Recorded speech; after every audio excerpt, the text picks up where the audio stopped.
Assalamualaikum warahmatullahi wabarakatuh. Waalaikumsalam warahmatullahi wabarakatuh. Oh, ini masih banyak yang belum on kamera.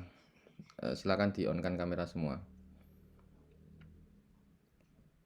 Baik, alhamdulillahirabbil alamin. Allahumma sholli ala sayyidina Muhammad wa ala ali sayyidina Muhammad. Teman-teman, terima kasih sudah ikut bergabung dalam perkuliahan kita di mata kuliah Manajemen Media Dakwah Kontemporer.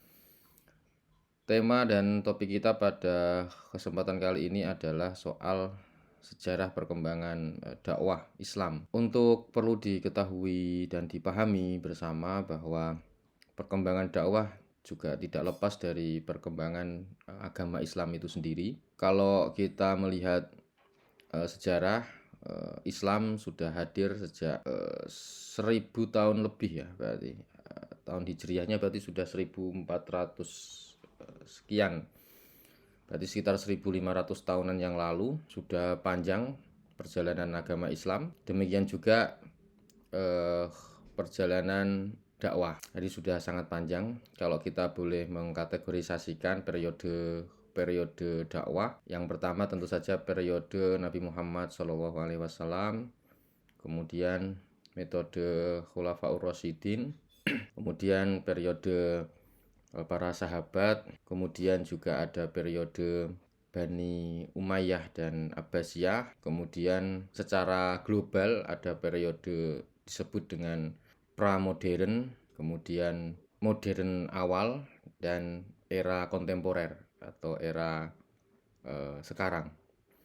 Itu secara global. Tapi kalau kita berbicara soal sejarah dakwah secara lokal, mungkin juga ada era Wali Songo, kemudian para ulama setelah Wali Songo, dan ulama-ulama yang lain begitu.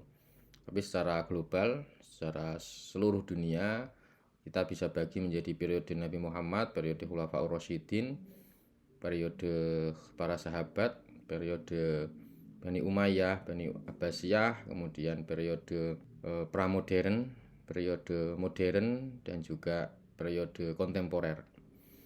Nah, setiap masa periode itu memiliki karakteristik yang berbeda-beda, karakteristik yang menyesuaikan dengan kondisi zaman.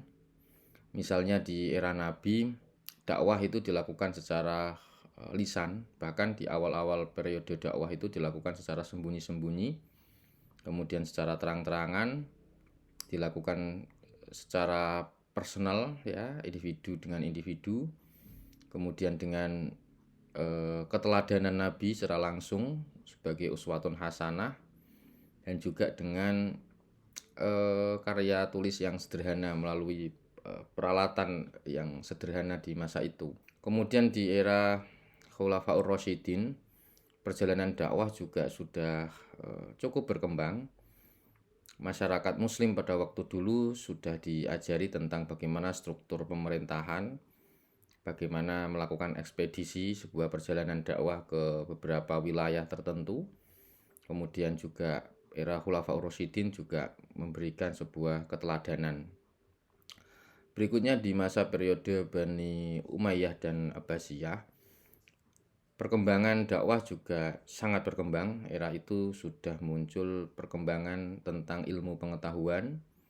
Ada pengetahuan soal arsitektur, bangunan begitu. Kemudian perkembangan dunia sastra bahasa ya. Kemudian perkembangan dari sisi bahasa juga. Di masa-masa itu sangat masif ya perkembangan soal ilmu pengetahuan dan seterusnya. Kemudian di masa pramodern, perkembangannya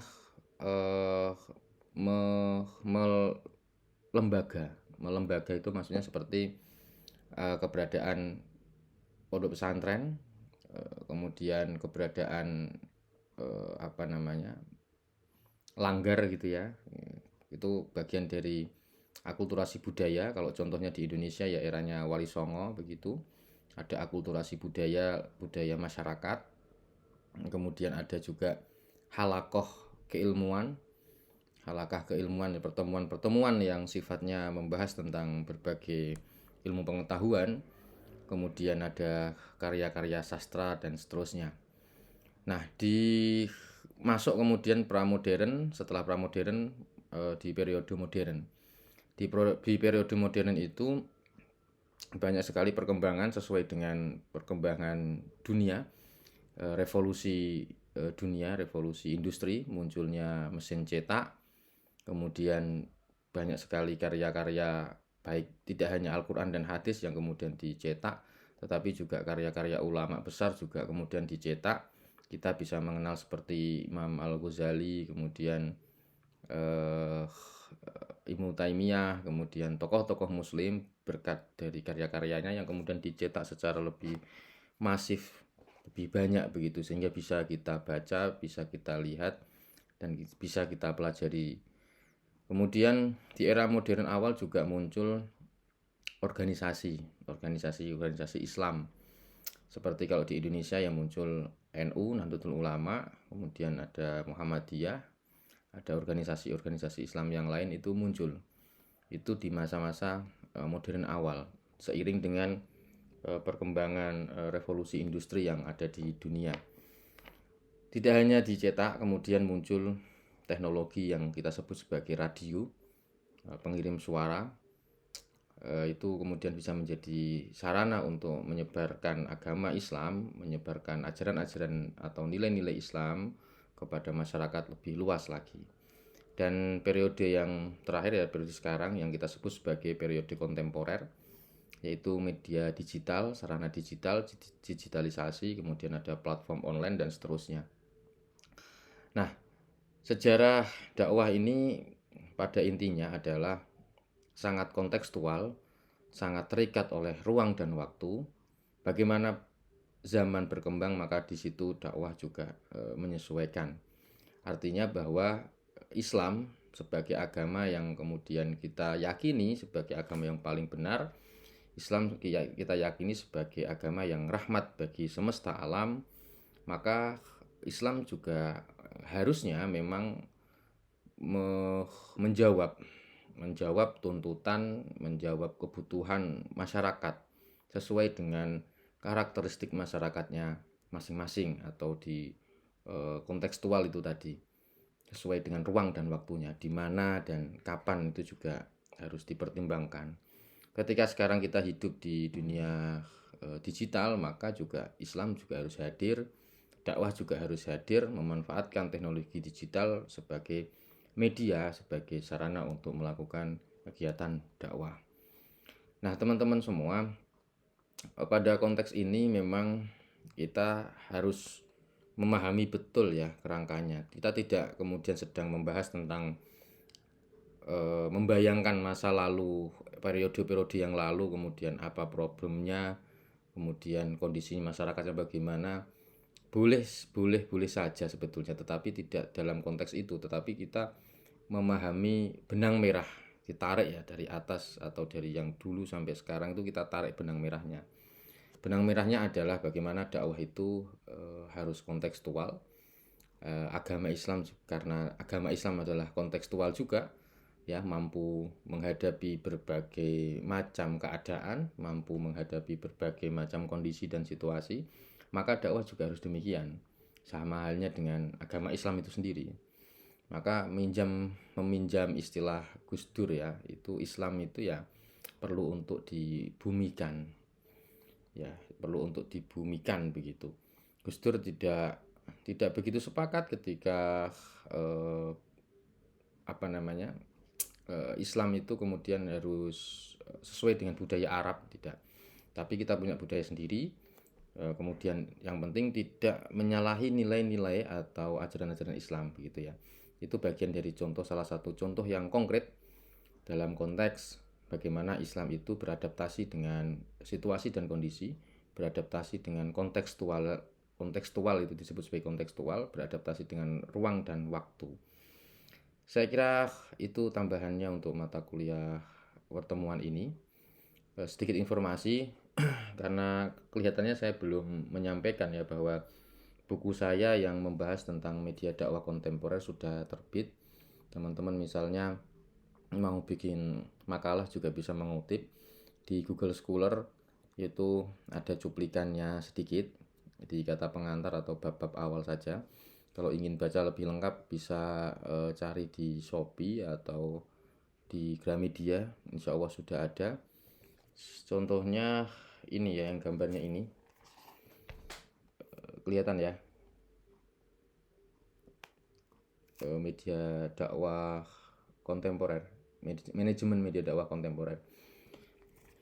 Ini saya tulis di semester kemarin sebetulnya untuk mempersiapkan semester ini, karena kebetulan kemarin pertemuan pertama belum bisa terbit, jadi terbitnya agak terlambat. Tapi ini bisa digunakan sebagai salah satu referensi untuk teman-teman ketika memperdalam soal bagaimana mengelola media dakwah kontemporer. Saya kira itu cukup ya. Atau ada yang ingin ditanyakan? Pak, izin bertanya Pak. Ya. Untuk itu tadi kan Bapak infoin di grup yang masalah buat teman-teman aplikasi itu ntar sore jadi Pak. Oh ya, khusus untuk teman-teman yang kemarin direkom dari perwakilan kelas, nanti jam 3 kita ketemu. Kita kemarin belum sempat ketemu kan, sudah berapa kali kita tunda, maka hari ini nanti kita ketemu jam 3 di kampus, di laboratorium manajemen dakwah di lantai 2 di kantor fakultas. Itu ya Mas ya. Oke Pak, siap. Terima kasih Pak. Ada yang tanya?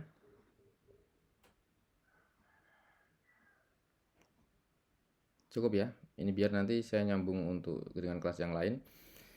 Untuk berikutnya mengenai akun media sosialnya teman-teman,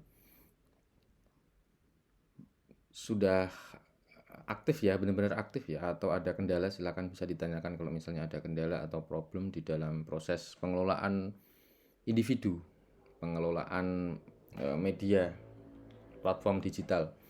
Silakan bisa di-sharingkan di sini.